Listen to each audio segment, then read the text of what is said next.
मैं अयोध्या हूँ के भाग 20 में और अंतिम भाग में जानेंगे कि कैसे विराजे रामलला। विवादित कही जाने वाली पूरी जमीन हिंदुओं को सौंपने के सुप्रीम कोर्ट के आदेश के साथ ही 500 साल से चले आ रहे संघर्ष का पटाक्षेप हो गया। हालांकि इससे पहले केंद्र सरकार और भाजपा द्वारा जारी किए गए श्वेत पत्रों में एक दूसरे को ढांचा ध्वस्त करने के लिए जिम्मेदार बताया जा रहा था। सरकार का श्वेत पत्र ध्वंस के यथार्थ से शर्मिंदा था। उसमें कहा गया कि कल्याण सरकार की विफलता और अयोध्या आंदोलन के नेतृत्व के विश्वासघात से बाबरी ढांचा टूटा। वहीं भाजपा का श्वेत पत्र इन तमाम सरकारी दावों को खंडित करते हुए कहता रहा कि आंदोलन की सहन सीमा टूट जाने से ढांचे का ध्वंस हुआ, वरना आंदोलन का नेतृत्व तो उसे आदर सहित स्थानांतरित करने का आग्रही था। भाजपा का कहना था कि ध्वंस के लिए राव सरकार की मंशा ही जिम्मेदार रही। यह हुई ध्वंस और उसके पीछे की कहानी। अब चलते हैं आगे। कोर्ट के आदेश के बाद आखिरकार 5 अगस्त 2020 को प्रधानमंत्री नरेंद्र मोदी ने राम मंदिर निर्माण के लिए भूमि पूजन किया। भूमि पूजन के लिए भारत भर के कई धार्मिक स्थानों से मिट्टी और पवित्र जल लाया गया था।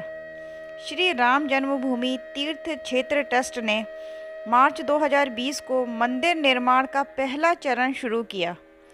यह लाखों लोगों के लिए एक दिव्य स्वप्न के साकार होने जैसा था। राम मंदिर के लिए चले लंबे संघर्ष में कई लोगों ने अपने प्राणों की आहुति दी थी। यह संघर्ष बहुत लंबा चला। उन्हीं आहुतियों और उसी के संघर्ष का प्रतिफल है कि आज देश रामलला के मंदिर को देख पाने की स्थिति में पहुंचा है।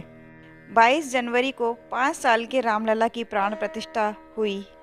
मूर्ति गर्भगृह में रखी गई है। अब सभी लोगों को इनके दर्शन करने का सौभाग्य प्राप्त हो रहा है। 1992 में बाबरी ध्वंस के बाद 31 साल से जो मूर्ति एक टेंट नुमा छप्पर में रखी हुई थी, वह वही रामलला विराजमान है जिनके नाम पर यह पूरा केस लड़ा गया।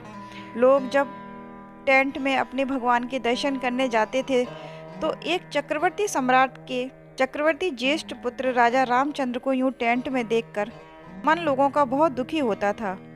वह उस मूर्ति के दर्शन तो करते थे, लेकिन साथ में वहीं आसपास रखी शिलाओं को भी पूछ कर आते थे, इस आशा में कि कभी तो राम मंदिर बनेगा और ये शिलाएं भी टेंट में बैठे राम भगवान के भवन के काम आएंगी।